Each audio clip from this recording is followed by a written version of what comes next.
Muchas gracias.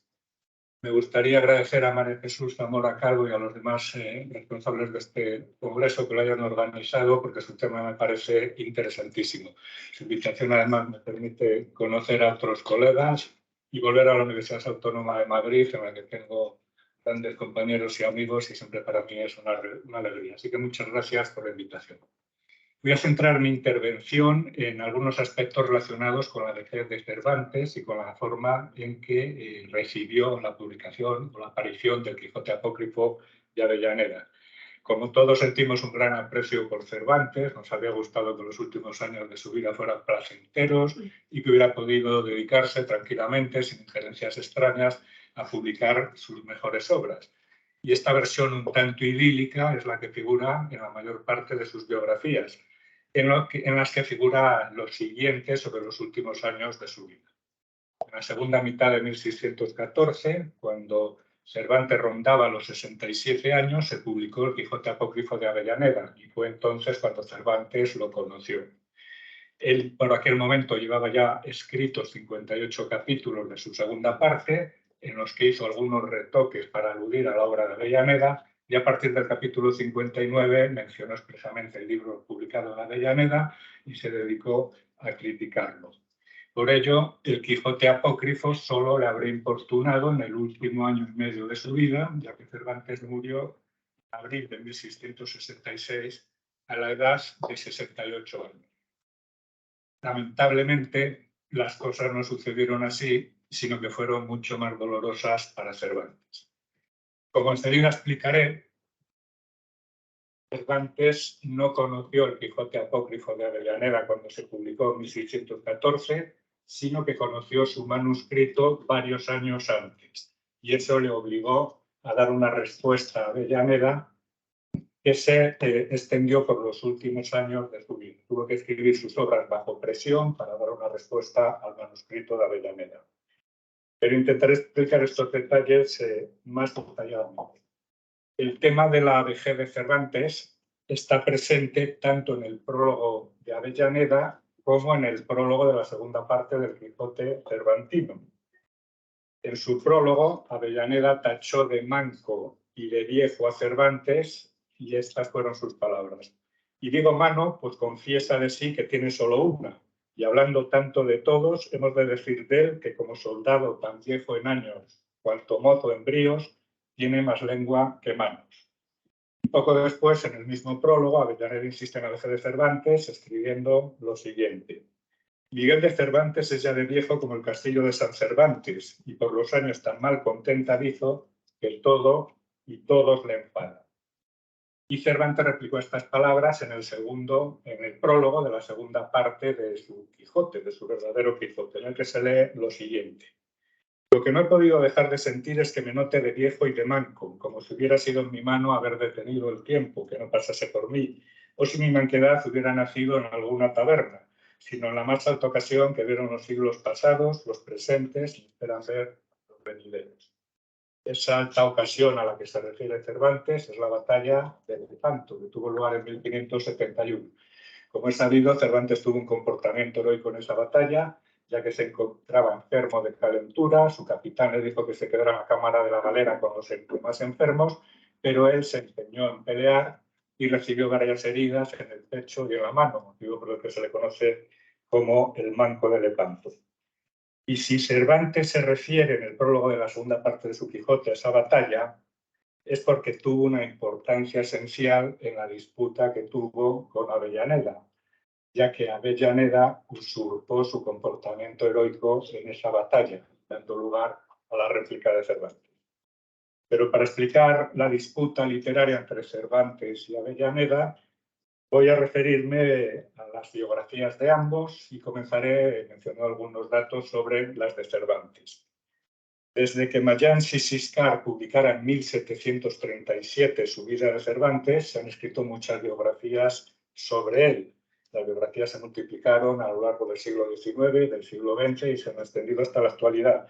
Y entre 1948 y 1958, Luis Astrana Marín publicó su biografía de Cervantes, en la que aportó una gran cantidad de documentos y de datos. Desde entonces no se han descubierto nuevos datos relevantes sobre la vida de Cervantes, pero eso no ha impedido que se sigan publicando muchas biografías. Cada investigador quiere dar su propia visión de Cervantes a partir de los datos conocidos y según la idea que se ha hecho de él al leer sus obras. Lamentablemente, algunas interpretaciones que se han hecho de los datos biográficos de Cervantes son erróneos. Como explica Santiago Muñoz Machado en su reciente libro titulado Cervantes, que se publicó el año pasado, las primeras biografías de Cervantes, de los siglos XVIII y XIX, ofrecieron una imagen totalmente idealizada del escritor. Pero cuando se descubrió la documentación del caso Ezpeleta, se conoció que Cervantes no había tenido una vida tan idílica como esos primeros biógrafos quisieron transmitir. Gaspar de Ezpeleta mantuvo una dura disputa enfrente de la casa de Cervantes de Valladolid, de la que salió gravemente herido. Los familiares de Cervantes auxiliaron a Gaspar de Ezpeleta, luego el juez hizo una investigación y de los documentos de esa investigación que se conservan podemos deducir que las hermanas de Cervantes tuvieron relaciones de concubinato con varios hombres y también se supo que Cervantes había tenido una hija natural con una mujer casada. Y estos datos resultaron indecorosos a los biógrafos de los siglos XIX y XX, por lo que sencillamente los ignoraron. Pero esa idealización de Cervantes, y esto es lo más grave, no solo afectó al falseamiento de su biografía, sino que provocó otras interpretaciones erróneas que siguen vigentes en la actualidad. La historia de la literatura nació a finales del siglo XVIII y se desarrolló durante el siglo XIX bajo el influjo del romanticismo. La imitación de otras obras para superarlas, para mejorarlas, había sido la forma fundamental de creación literaria desde la antigüedad hasta la llegada del romanticismo. Pero los autores románticos rechazaron la imitación y propusieron en su lugar la originalidad creativa. De forma totalmente anacrónica, la historia de la literatura traspasó estos planteamientos románticos al estudio de la obra de Cervantes, sin tener en cuenta que la imitación era la forma natural de composición literaria en su época. Por eso sigue habiendo un gran rechazo a aceptar que Cervantes pudiera haber imitado a otros autores para igualarlos o para superarlos. La historia de la literatura también ha ignorado otro aspecto esencial, y es que en la época las obras solían circular en manuscritos antes de su publicación, incluso las obras más extensas. Cuando las obras se publicaban, los manuscritos solían desaparecer y se conservaba solo el libro impreso. Pero a pesar de que esos manuscritos hayan desaparecido en muchos casos, es posible y necesario deducir su existencia. Estos prejuicios contra la imitación y la circulación de manuscritos han provocado una serie de creencias erróneas como las siguientes. En primer lugar, se ha creído que Cervantes solo conoció el Quijote apócrifo cuando se publicó en 1614. En segundo lugar, se ha propuesto que el prólogo del Quijote apócrifo fue compuesto por Lope de Vega o por sus seguidores.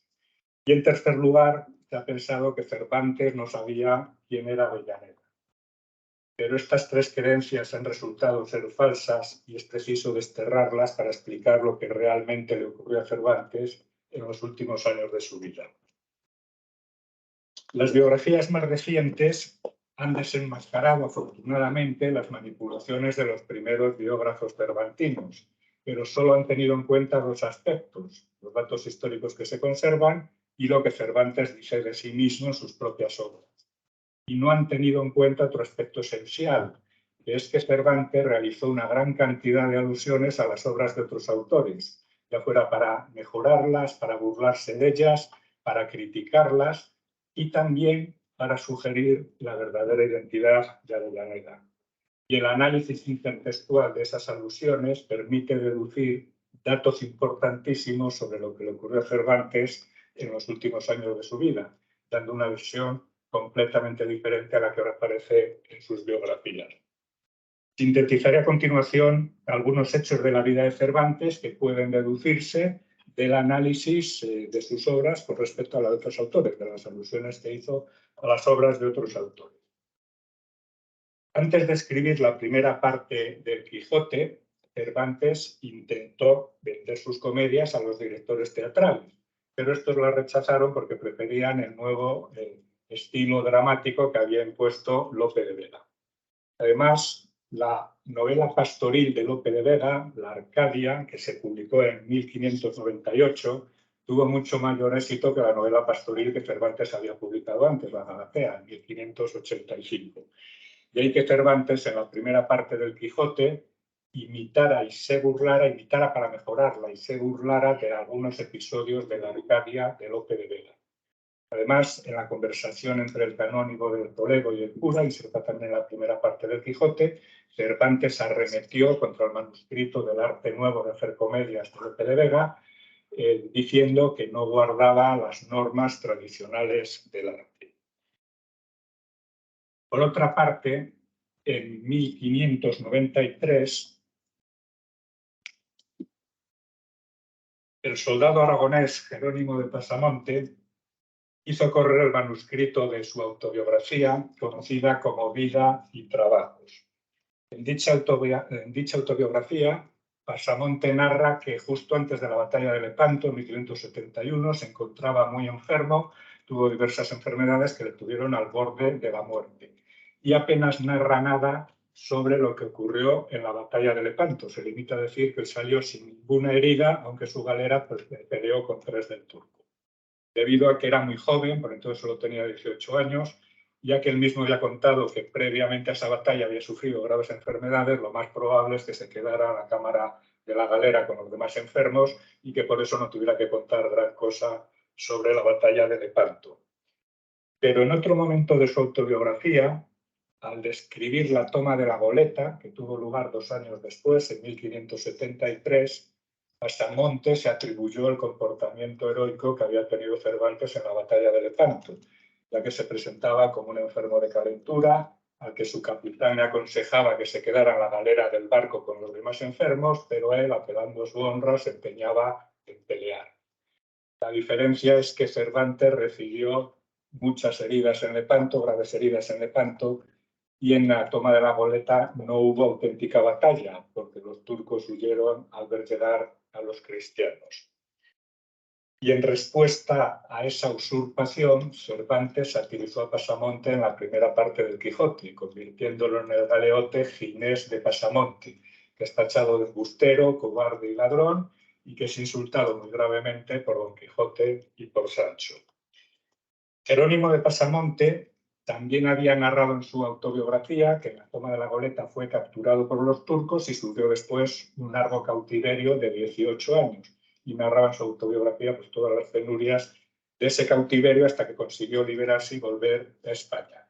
Y Cervantes, al escribir la novela del capitán cautivo, también inserta en la primera parte del Quijote, imitó los acontecimientos narrados en la autobiografía de Pasamonte, tratando de mejorarlos.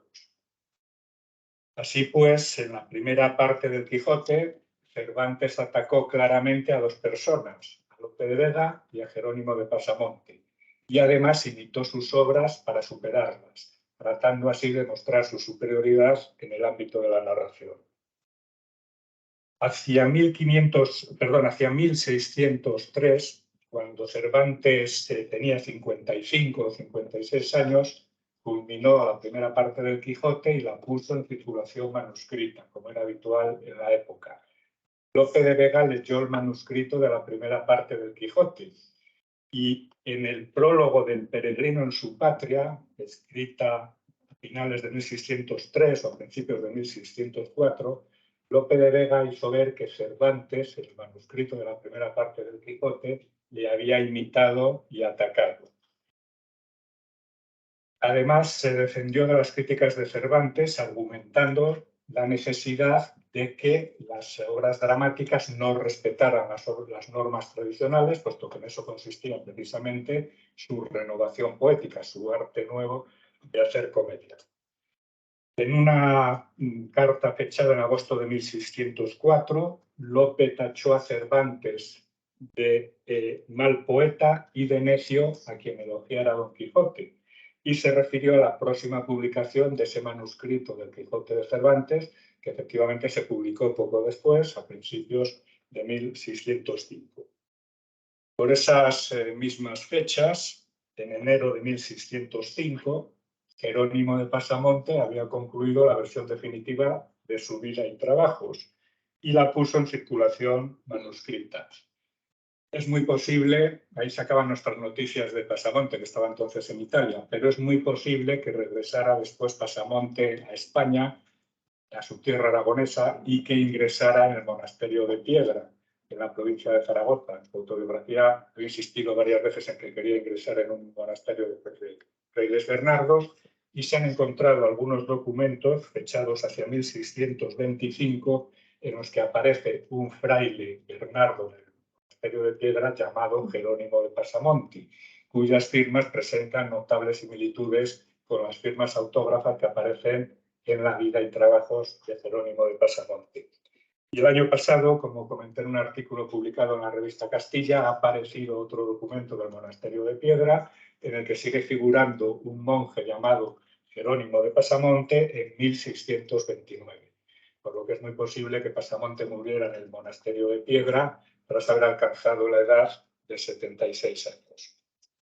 Y seguramente fue en el monasterio de Piedra donde Jerónimo de Pasamonte escribió el Quijote apócrifo, firmándolo con el seudónimo de Alonso Fernández de Avellaneda. En el prólogo de su obra, Avellaneda daba a entender que continuaba la obra de Cervantes porque éste le había imitado y atacado en la primera parte del Quijote. Había atacado además por medio de sinónimos voluntarios, para la referencia a que Cervantes hubiera imitado la vida de Pasamonte al escribir la novela del Capitán Cautivo, ya que le hubiera satirizado bajo la figura de Ginés de Pasamonte, cuyo nombre y apellidos puede considerarse con toda propiedad sinónimos voluntarios de los de Jerónimo de Pasamonte. Avellaneda también defendió en su prólogo a Lope de Vega contra las críticas de Cervantes, pero lo hizo sin comprender el propósito renovador del Fénix, ya que defendió que Lope de Vega sí que defendía las normas tradicionales del arte, cuando el propio Lope había manifestado su intención de ignorarlas. Y eso significa que el prólogo del Quijote apócrifo no pudo ser escrito ni por Lope de Vega ni por ninguno de sus allegados que estarían al corriente de su renovación dramática. Avellaneda puso en circulación el manuscrito del Quijote apócrifo después del 29 de mayo de 1610, pues en él se hace referencia a la expulsión de los moriscos de Aragón, que tuvo lugar en esa fecha. Cervantes leyó el manuscrito del Quijote apócrifo y no tuvo ninguna duda para identificar a su verdadero autor, pues sabía muy bien a quién había imitado y ofendido por medio de sinónimos voluntarios en la primera parte del Quijote. Cervantes también leyó la versión definitiva de la vida y trabajos de Pasamonte, y Cervantes leyó ambos manuscritos, el de la autobiografía de Pasamonte y el del Quijote apócrifo, seguramente antes del 6 de mayo de 1611, y con toda seguridad antes del 2 de julio de 1612, es decir, cuando tenía 63 o 64 años. La primera de esas fechas, el 6 de mayo de 1611, es la fecha interna que lleva el entremés cervantino la Guarda Cuidadosa, la cual seguramente corresponda, aunque no podemos estar seguros, al mismo día en que se escribió, puesto que Cervantes acostumbraba a poner la fecha del día en que estaba escribiendo.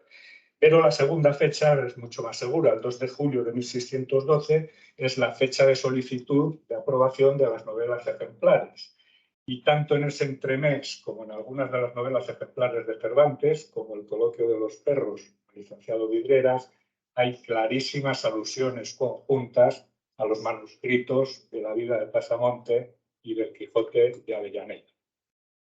Esas alusiones conjuntas se repiten en esas novelas ejemplares de forma continuada. Y podemos preguntarnos por qué aludió Cervantes a esos dos manuscritos. ¿Por qué aludió a los manuscritos de la vida de Pasamonte y del Quijote apócrifo?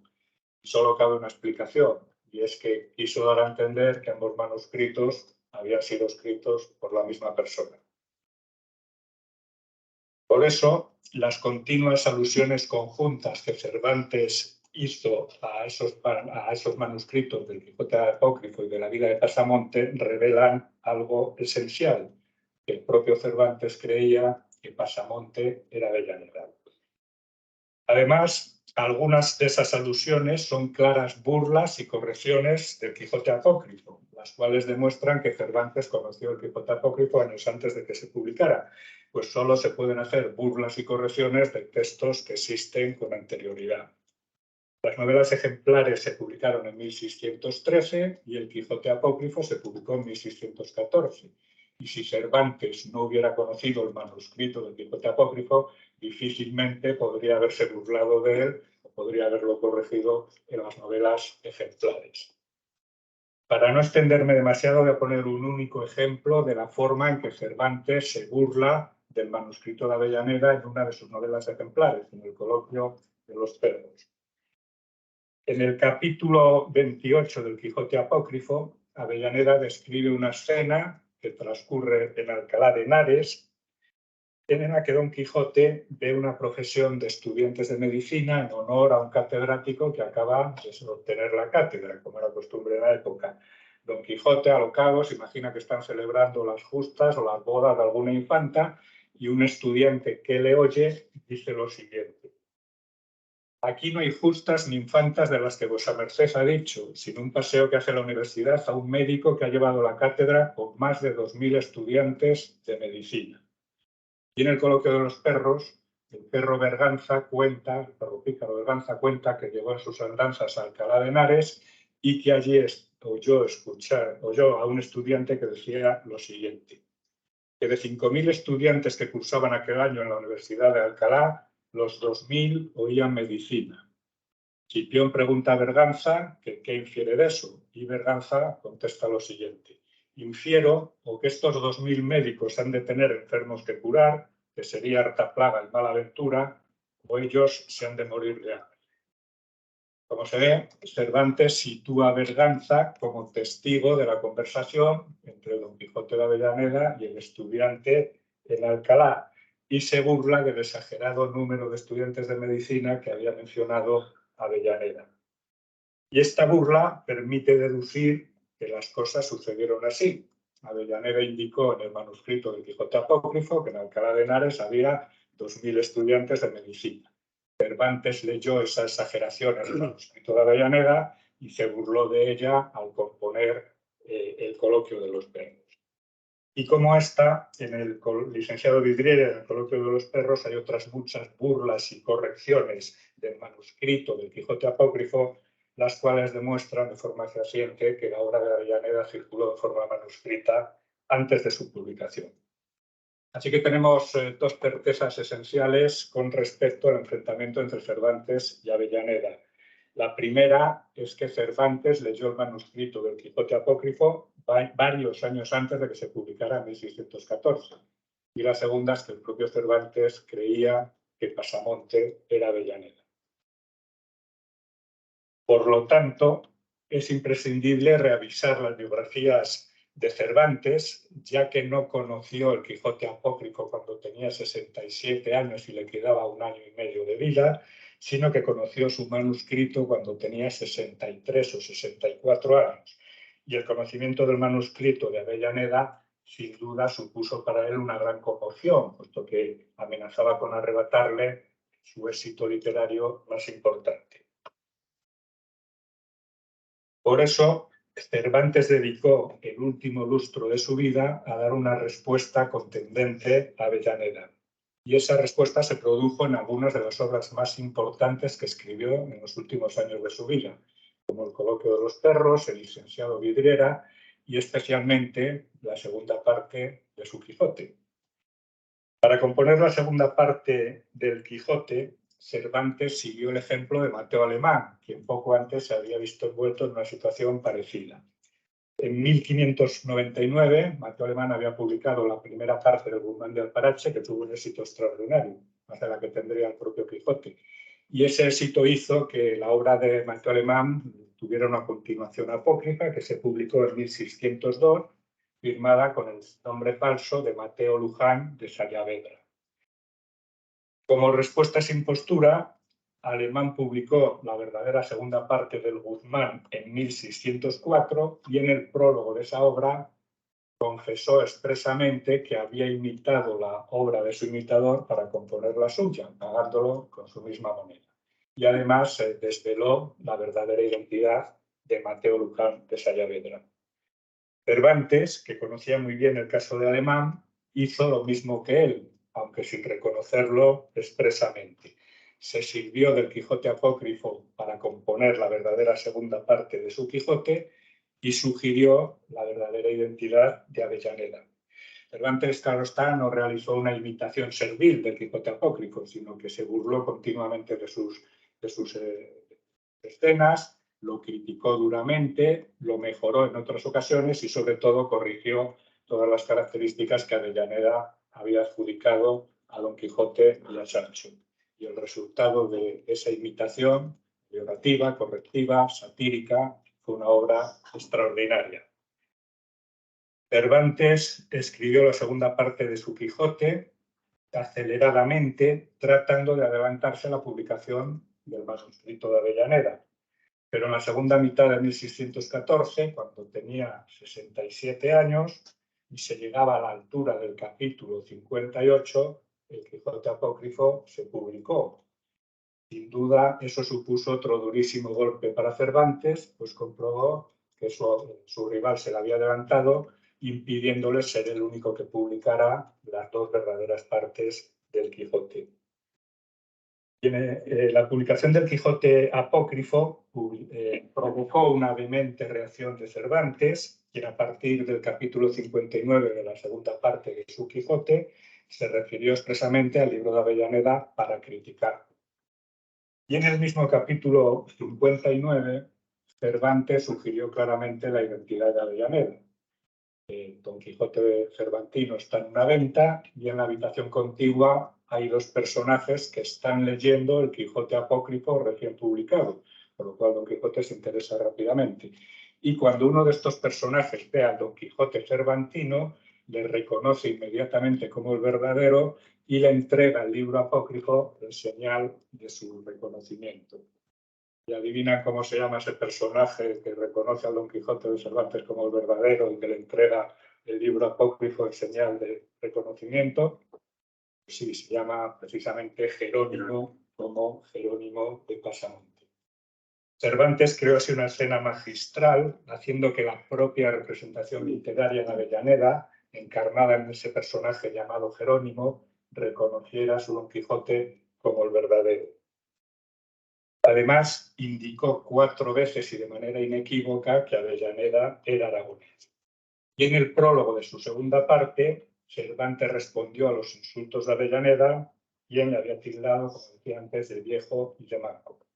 Volvamos entonces al prólogo de la segunda parte del Quijote de Cervantes, al que me he referido al principio de mi exposición. En ese prólogo, Cervantes hizo ver que sus heridas y su manquedad se produjeron, como antes decía, en la batalla de Lepanto. Y ahora entendemos mejor por qué Cervantes, respondiendo a Avellaneda, trae a colación la batalla de Lepanto. Cervantes recuerda a Avellaneda, es decir, a Jerónimo de Pasamonte, que esa batalla fue esencial en el inicio de su disputa literaria, porque Pasamonte quiso usurparle su comportamiento heroico en ella. Pasamonte indicó en su autobiografía que salió de Lepanto sin ninguna herida. Y Cervantes se muestra orgulloso de las que recibió, como se refleja en las siguientes palabras de su prólogo, que continúan las que mencioné al inicio de mi exposición.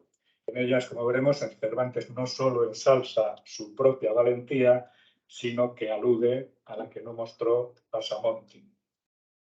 Dice Cervantes: si mis heridas no resplandecen en los ojos de quien las mira, son estimadas a lo menos en la estimación de los que saben dónde se cobraron.